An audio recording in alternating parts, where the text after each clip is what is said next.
트렌드 라디오입니다. 오늘은 화면에 보이시듯 기획재정부에서 대국민 체감형 서비스 개선 방안 발표 공문을 통해서 바뀌는 저소득 정책 또는 어르신 정책을 정리를 해드릴 텐데요. 영상 제목에는 10월부터 라고 했지만 정확히는 올해 하반기에 시행될 예정인 정책들입니다. 그리고 2026년 내년에 시행되는 기초수급자 정책과 10월부터 배드뱅크 정책 시행으로 장기연체자 채무 감면을 기초수급자부터 우선적으로 해준다는 소식도 있는데요. 차근차근 설명을 해드리겠습니다. 좋아요, 구독 주변에 공유 한번 부탁드리고요. 바로 보러 가시죠. 이번 소식은 정부가 국민들이 실질적으로 체감할 수 있는 생활, 밀착형, 공공서비스 33개의 개선 방안을 발표를 한 것인데요. 그중 저소득층 정책만 따로 선별해 보았습니다. 먼저 저소득층 신용회복 서류 절차가 간소화됩니다. 세부적으로 말하자면 학자금 대출 장기 연체 중인 기초수급자, 차상위, 장애인분들이 기존에는 신용회복지원 제도 이용 시 증빙 서류 제출이 필요했지만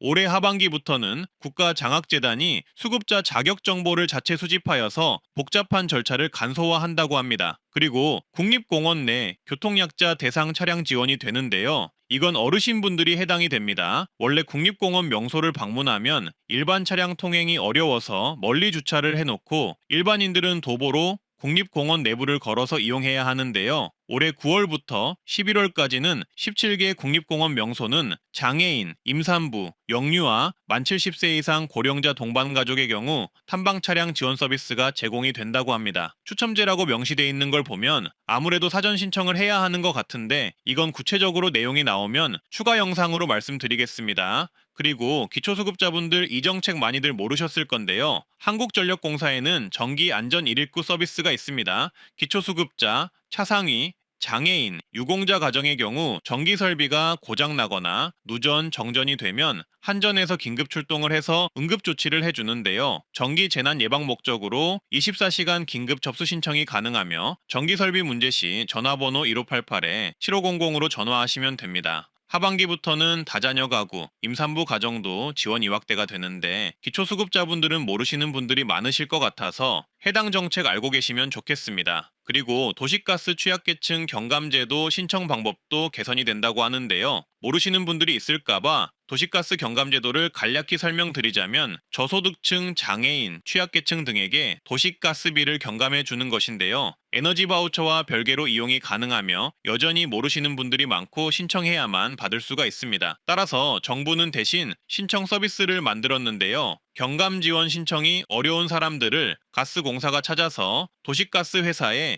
요금 경감을 대신 신청해주는 제도입니다. 가스공사 대신 신청 콜센터에서 확인 전화가 오면 대신 신청하겠다고 답변하시면 됩니다. 그리고 가스 안전관리 시설 지원이 확대가 되는데요. 이것도 고령층이나 취약계층을 위한 정책입니다. 섬이나 상한 벽지의 경우 LPG 가스 사용으로 가스 사고 우려가 높은데요. 이런 부분을 고려해서 도서지역, 상한, 벽지 지역은 위해 시설을 개선하고 안정이기를 설치해주는 정책을 펼친다고 합니다. 올해 하반기에 시행될 예정이고요. 그리고 꿈사다리 장학사업 심사가 간소화됩니다. 해당 장학사업은 저소득 우수 학생들을 대학 졸업까지 지원하는 정책인데요. 이걸 신청하기 위해선 각종 서류를 스캔하여 장학금 신청 시스템에 제출해야 하는데 현재 이 부분이 개선이 되어서 전산으로 자동 제출이 될 수 있게 변경이 되었다고 합니다. 그리고 저소득층만을 위한 정책은 아니지만 도움될 만한 새로운 정책이 있는데요. 앞으로 고속도로 미납 통행료 편의점 납부가 확대됩니다. 전국 편의점 약 5만 개에서 통행료를 즉시 납부할 수 있도록 변경이 되고요. 주유소의 경우 내일 가격이 표시가 됩니다. 주유를 미리 해야 할지 아니면 내일 할지 선택에 도움을 주는 정책으로 보이는데요. 단계적으로 추진이 되는데 우선적으로 올해 하반기부터는 고속도로 100개소가 우선 도입이 된다고 하네요.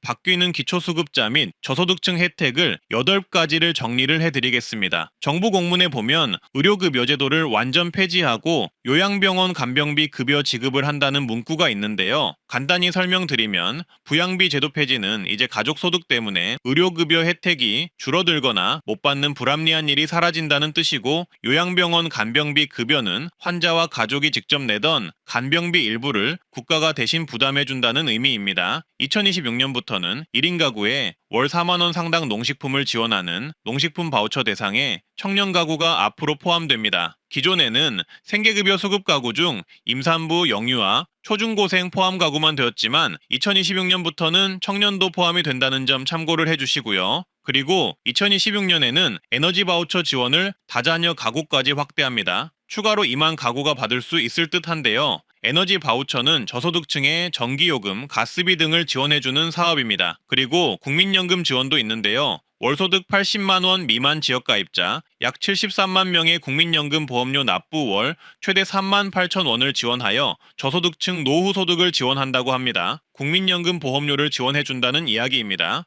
그리고 이건 이색적인 정책인데 위기가구 기본 생필품 지원 정책이 있습니다. 일단 어려운 상황에 처한 분들이 그냥 신청만 해도 2만 원, 3만 원 한도에서 생필품을 조건 없이 지원하는 정책인데요. 도움이 필요한 사람 누구나 처음 방문 시에는 식품이나 쌀, 마스크, 라면, 우유, 휴지, 비누 등 필요한 것들을 제공해 준다는 것입니다. 그리고 동일인이 똑같이 2번 이상 방문하면 그때 사회복지 상담 후 지원 가능한 복지 서비스와 연계해준다는 것인데요. 내년도에 시행한다고 하니 알고 계시면 좋을 듯하고요. 2026년부터 월 5만원대 대중교통 패스를 사면 월 20만원까지 이용할 수 있는 정객 패스가 도입된다는 것입니다. 그러니까 대중교통에 월 5만원 이상 사용 시 나머지 금액은 무료가 되는 신개념 대중교통 정객 패스가 나온다는 것인데요. 이 정책은 일반 시민은 6만원대, 어르신은 5만원대에 이용이 가능할 입장입니다. 화면을 봐주시고요. 다음은 농어촌 기본소득 시범 도입되는데요. 어르신분들 거주 비율이 엄청나게 높은 지역이 이런 농어촌일 텐데 정부는 2026년에 농어촌을 대상으로 기본소득 시범 사업을 도입합니다. 인구 감소 지역 거주 주민 24만 명에게 월 15만 원을 지급한다는 정책인데요.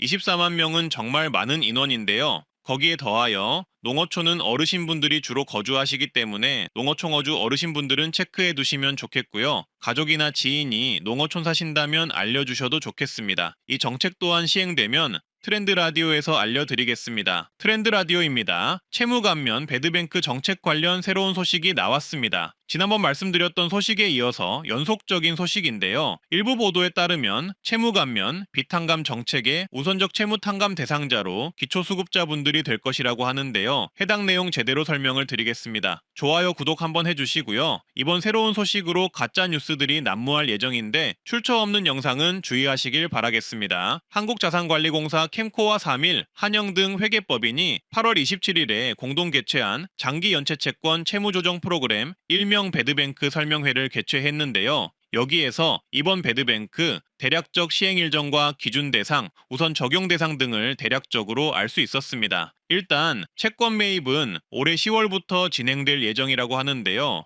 일괄적으로 시행되는 게 아니라 약 1년에 걸쳐서 채권 매입이 시작된다고 합니다. 따라서 10월부터 이 배드뱅크 채무 감면 정책이 시행이 될 예정이지만 우선적으로 감면되는 분들은 기초수급자들이 대상이 될 것이라고 합니다. 10월부터 올해 말 기초수급자분들의 채무 감면을 해주고 그 외의 분들은 내년부터 진행될 것이라고 합니다. 배드뱅크 지원 대상은 2018년 6월 이전부터 발생한 연체한 분들이 대상인데요. 7년 이상 연체, 원금 합산 기준 5천만 원 이하 개인 연체자가 대상이고요. 외국인의 경우 원칙적으로 지원 대상에서 제외하되 영주권자, 결혼 이민자, 난민 인정자는 인정됩니다. 따라서 정부는 9월 12일 서민금융진흥원 등 금융업 협회들과 채무조정 협약을 맺고 10월부터 매입을 시작해 1년에 걸쳐 금융업권 및 공공기관별로 순차적으로 매입을 할 예정이라고 합니다. 또한 도덕적 해이 대상의 경우 지원 대상에서 제외가 됩니다. 도박 및 가상자산 매매, 성인 오락실, 점수럽 등 유흥, 사행성 관련 채무, 부정대출, 카드 발급, 보험 사기 등 불법행위 관련 채무는 지원 대상에서 제외된다고 합니다. 따라서 현재 배드뱅크 정책은 구체적인 시행 가이드라인이 조금씩 나오고 있는 상황이라고 보시면 되겠고요. 금융위원회 등 정부기관에서 조만간 보도자료 등을 통해 더욱 구체적인 발표가 나올 것으로 예상됩니다. 그리고 배드뱅크 지원 대상에 대해서 더 구체적으로 설명을 해드렸었는데요. 이어지는 내용을 보시면 되겠습니다. 지금부터는 배드뱅크에 대해서 더 자세히 설명을 드릴 텐데요. 코로나로 인해 피해를 입은 소상공인과 자영업자의 부채가 심각한 수준인 상황에서 코로나 때 부채가 연체가 되어 채무 만기가 다가오는 문제를 해결하기 위해 현재 배드뱅크가 나온 것인데요. 장기 연체 채권의 경우 사실상 회수는 불가능한 상황이고 채무자에게는 부담이 계속되기 때문에 정부에서는 이를 조정하고자 이 배드뱅크를 추진하는 것 같습니다. 이로 인해 채무자들은 즉각 재기를 위한 기회가 생길 수 있을 듯하네요. 따라서 이 배드뱅크 제도는 현재의 채무조정 제도로는 도저히 돈을 갚기 어려운 분들을 대상을 자동으로 선별해서 채무를 매입해서 일괄 소각해주는 제도인데요. 이 정책은 대상자들이 개인적으로 신청하는 정책이 아니고 채무 감면 대상을 정부가 자동으로 지정해 해당 대상자의 연체 채권을 통째로 매입해 소각해주는 프로그램입니다. 기존 신청 절차가 까다롭고 시간이 오래 걸리기에 이런 부분을 해결하고자 정부가 알아서 매입 후 소각해주는 방식으로 변경된다고 합니다. 따라서 배드뱅크의 조건은 이렇습니다. 7년 이상 연체이면서 상환 가능성이 극히 낮은 사람을 대상으로 조건에 따라 최대 100%를 소각해준다고 하고요. 말씀드렸듯 수혜 인원은 133만 명이 될 예정입니다. 소요 재원은 약 8천억 원으로 채권 매입 규모는 약 16조 원이 매입될 전망입니다. 매입 규모가 어마어마하네요. 채무 감면 진행 프로세스는 이렇습니다. 채무 대상자의 소득과 재산 등을 심사해서 상환 능력 평가, 지원 방식을 결정하고 재산이 하나도 없는 분들이면서 저소득층으로 판단되면 100% 전액 소각을 해준다고 하고요. 상환 능력이 있다면 80% 원금 감면을 해주면서 최장 10년 분할 상환 혜택을 제공합니다. 예상 진행 일정은 7월 초 추경이 국회에서 통과가 되면 원래라면 9월경 진행될 것으로 예상이 되었었습니다. 더 정확히는 가이드라인이 9월 채권 매입 관련 협약을 업체들과 하고 10월부터 연체 채권 매입을 순차적으로 하는 방향인데요. 문제는 현재 정부와 금융권이 각각 어떻게 분담을 하냐를 두고 협의에 진통이 있는 것으로 파악이 되었습니다. 따라서 이 정책이 당초 제시된 일정대로 진행될 수 있을까라는 걱정이 듭니다. 무튼 정부는 빠르면 9월 중으로 대상자를 선별해 통지를 한다는 입장입니다.